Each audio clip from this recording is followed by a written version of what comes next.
No, because you're saying Jesus is begotten, they're not begotten. So no, they're not the same. So you differentiate between them. Not only that, not only that, just a quick thing, sorry, Avery. Those people, the children of Israel, if they called the Father, are they the same Father like Jesus' Father? Or are they different? He said no. He said Jesus. So you see, when Jesus calls him Father, you're saying it's different, and when the Father calls him Son, he's different Son.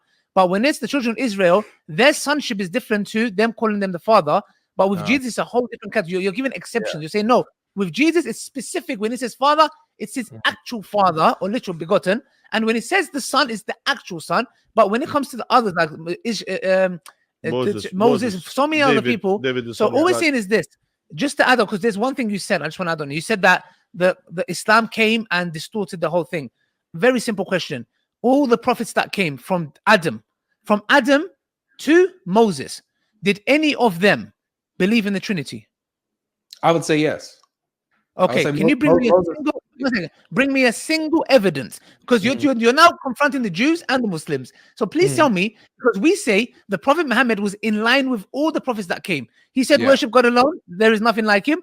Adam and all the prophets from day dot were consistent in the message of the Prophet Muhammad. Only your Jesus, even your Jesus in the Bible doesn't even say that. So what evidence do you have to say that Islam came with something new, that all the prophets they had the Trinity, the Holy Spirit, the Son, but Islam came with the Prophet Muhammad and said, no more Son. Do you have evidence to prove that these prophets before Jesus believed in the Trinity? Just one last question. Yeah, absolutely. So yes, so it's not just that there's the disconnect with God being a father, but yes, within the essence of God, Islam has a sort of a Unitarian view of God, like he's only a singular person. While let's say Moses, for example, because I want to be specific to what you asked. Moses, who wrote the Torah, he taught that God was multi-personal in his essence. He taught that God is the Father in Deuteronomy 32:6. He taught that Yahweh is also you have the messenger, the Malach Yahweh, who's the messenger of Yahweh, who is also Yahweh and divine, yet he's distinct from the Father. And then Moses taught, that's Exodus 3, by the way. That's Exodus 3. And then Moses taught in Genesis 1, you have the Spirit of God. So you have this, one second. Father. He taught that God was multi-personal in his essence. He taught that God is the Father in Deuteronomy 32:6. He taught that Yahweh is also you have the messenger, the Malach Yahweh, who's the messenger of Yahweh, who is also Yahweh and divine, yet he's distinct from the Father. And then Moses taught, that's Exodus 3, by the way. That's Exodus 3. And then Moses taught in Genesis 1, you have the Spirit of God. So you have this, one second. Father. 3. And then Moses taught in Genesis 1, you have the Spirit of God. So you have one second. Father. Which Jews believe that these are different essences of God? Which rabbi, quote me one rabbi that believes that Moses believed that this one God that they believe in with us. By the way, the Jews and the Muslims, we have very, very, very similar. There's some things that they have about God slept and rested. But what I'm saying is Christians are the only ones that's odd. So can you tell me a single rabbi that said that Moses and all the other prophets before believed in different essences of God the way you guys do? Okay, so just a quick correction. It's not different essences, it's different persons, right? Different hypostases. Okay, different persons. Yeah. What the different persons? Okay, tell me a single rabbi that believed this. Single Jewish person. Yeah, I got you. So have you heard of Daniel Boyarin? No. Okay, so you got Daniel Boyarin and you got Benjamin Summer. These are Jewish scholars. They're not. These are Jewish scholars who are Jewish that believe what?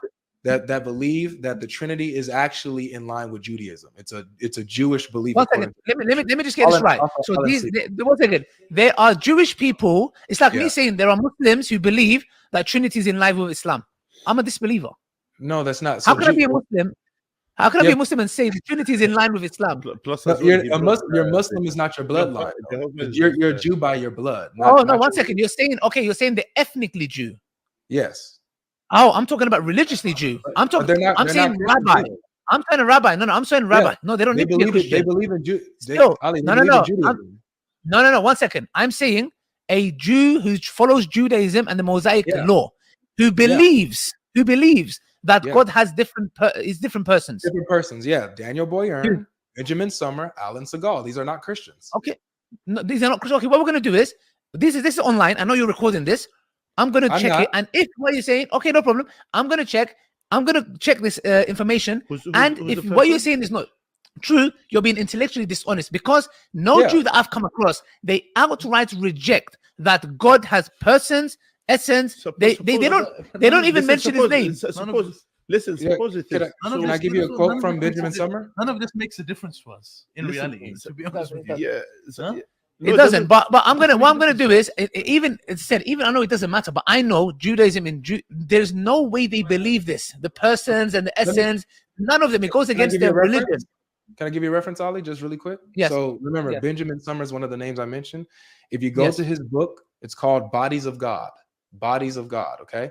He gives so if you go to his book, look up his quote, what he talks about the Trinity, the glory of God. He breaks that stuff down, and he breaks down how, you know, the Trinity or God having multiple persons is not a non-Jewish belief. What do you mean by persons? What's his name? Or like, you know, the hypostases, like within the substance and essence of God, there are distinct hypostases or persons, Father, Son, Holy Spirit. Or what they would say is you have you have Yahweh, you have Yahweh, you have His Word and His Spirit. So that which contradicts God is not a body. So I want to find out who this is. Just 1 second. Yeah. Who is this person? What's his name? So this one is Benjamin Summer that I'm quoting. I'm talking about. And what's his book? Bodies of God. Okay. What this man is? He's a biblical scholar, a Jew. Yeah, he's a Jew. Okay. We're checking. Okay, so when you say different bodies, I just want to understand. So they say he has. Just repeat again. Is the body? 1 second. What you said? The spirit. His book is called Bodies of God, and he talks about. He goes, you know, kind of in detail of how there, you know, it's not foreign to Jewish belief that there is, you know, a multiplicity within the unity of Yahweh's essence. He's an academic. Okay, but what I'm saying is, he gives divinity to these three essence. He's not a rabbi. He's not a rabbi. He's a professor. If he's a Jew, he's a Jewish professor. You understand? Okay, there are Jews professors who are atheists. It doesn't matter. He's not atheist. He's in Judaism. I know, but I'm saying there are Jewish rabbis who are Jewish people who are atheists. It doesn't matter. We ask you. He asked you a specific thing. Is there a Jew rabbi who said this? That's his question. Yeah. See, I not think a professor.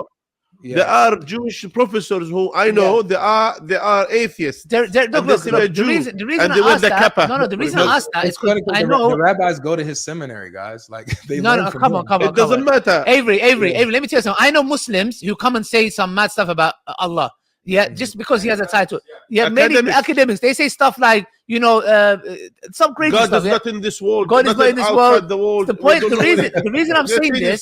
The reason I'm saying this, I know very well. I've spoken to so many Jewish people, rabbis who come to the park, Speaker's Corner. You know very well, you know very well. None of them ever believe this. I know very fundamentally that none of them have ever believed that the prophets. This is why I asked you. The message of the Adam and all the other prophets that came before were in line with the Prophet Muhammad's message that God is one. That's why the Jews do not believe in you. It's not a body. And it's not a body. He's not. Do you get it? So that's why the Prophet Muhammad's message was in line with all the other prophets that came. It's only Christianity. That's the reason why the Jews and the Muslims, they'll agree on one thing, that we do not believe God is the creation. And that's why we differ. But look, Avery, thank you very much. I know it's going to go online. And we just recently found out, you know, you've done videos, etc. Look, it's totally fine.